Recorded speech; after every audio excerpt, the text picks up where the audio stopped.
नमस्कार फ्रेंड, इस आटे को पहचानिए। कुछ दिन पहले मैंने एक वीडियो शेयर किया था जिसमें मैंने घर में ही सत्तुओं को पीस करके तैयार किया था और मैंने आपको बताया था कि सत्तू किस तरह के होते हैं और पीसने के बाद वो कैसे दिखते हैं। तो ये जो सत्तू हैं इनकी रेसिपी मैं आज आपके साथ शेयर करूंगी बिना गैस जलाए। तो फ्रेंड, मैं बनाना शुरू करती हूँ। यहाँ पर हमने मिक्सर का जार ले लिया है।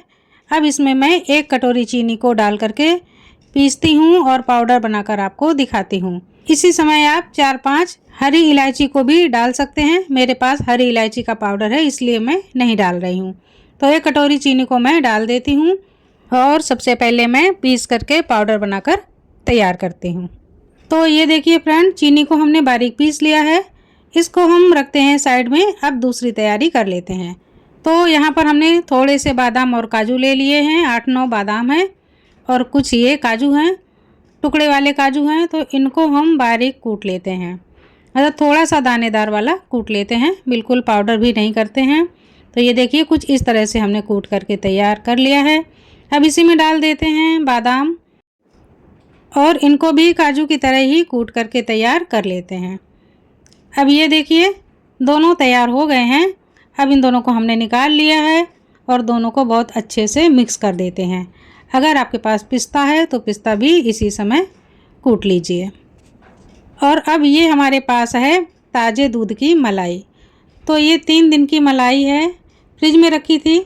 3 दिन में मलाई में कोई भी चेंज नहीं आता है और ये 1 कटोरी मलाई है। चलिए अब हम एक थाली ले लेते हैं और अब हम 1 कटोरी माप वाली ले लेते हैं। तो ये वही कटोरी है जिससे हमने चीनी को मापा था, तो इसी से हम सत्तू को माप लेते हैं। तो ये आप देखिए हमने सत्तू को उसी तरह से बराबर बराबर कर लिया है। जिस तरह से चीनी थी उतना ही हमने सत्तू लिया हुआ है। तो इस तरह से 1 कटोरी सत्तू को हम थाली में डाल देते हैं और अब इतना ही सत्तू हम थाली में और डालेंगे। तो ये दूसरी कटोरी है, इसको भी हमने उतना ही लिया है जितना पहली कटोरी में था, बिल्कुल बराबर है, डाल देते हैं। मैं हर एक माप आपको कटोरी से इसलिए बताती हूँ क्योंकि अलग से माप करने की कोई ज़रूरत नहीं पड़ती है। और ये चीनी है, तो ये आप देख सकते हैं 1 कटोरी ही चीनी है। तो 2 भाग सत्तू का और 1 भाग चीनी का। तो ये पाउडर फॉर्म में चीनी है, इसको डाल देते हैं। तो बहुत अच्छे से हम फैला लेते हैं पहले, फिर बीच में डालेंगे और जितनी हमने चीनी ली है इतनी ही हम मलाई ले लेते हैं।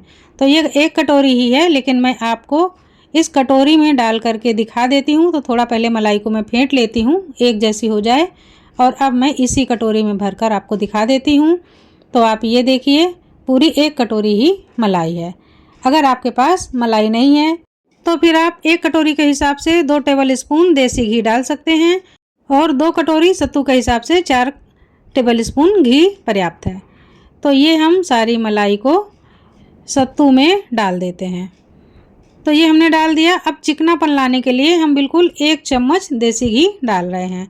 हालांकि देसी घी डालने की ज़रूरत नहीं है लेकिन हमने चिकनापन बढ़ाने के लिए डाल दिया है। अब हम क्या करेंगे, जो हमने ड्राई फ्रूट को कूट के रखा था इसमें से आधा हम सत्तू में डाल देते हैं और आधे से थोड़ा कम हमने बचा लिया है।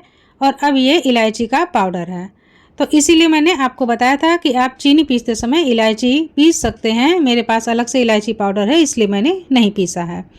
तो ये भी मिला देते हैं और अब हम सत्तू को बहुत अच्छे से गूँथेंगे।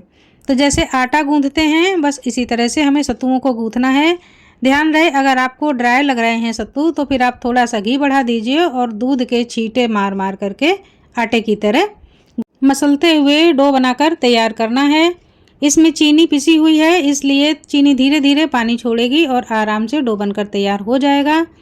फिर भी अगर आपको ड्राई लगे तो थोड़ा सा दूध का छींटा मारिए और थोड़ा सा देसी घी डालिए। तो आप देख सकते हैं सत्तुओं को हमने किस तरह से बहुत अच्छे से गूँथ लिया है और जितना ही हम मलेंगे उतने ही ये चिकने होते चले जाएंगे। तो अब ये डो बिल्कुल चिकना हो गया है और बिल्कुल बढ़िया तरीके से सेट भी हो गया है। आप चाहें तो थोड़ी देर के लिए ढककर रख दीजिए और फिर से 1-2 बार गूँथिए तो भी चिकना हो जाएगा, लेकिन मैंने अभी इसको गूँथ लिया है। तो ये देखिए कितना चिकना रोल बन गया है। तो अब ये डायरेक्ट ही मिठाई बनाने के लिए तैयार है। और इस पूरे डो को हमने मलाई से गूँथा है तो हमको ना ही मावा डालने की ज़रूरत पड़ी है और ना ही घी डालने की पड़ी है।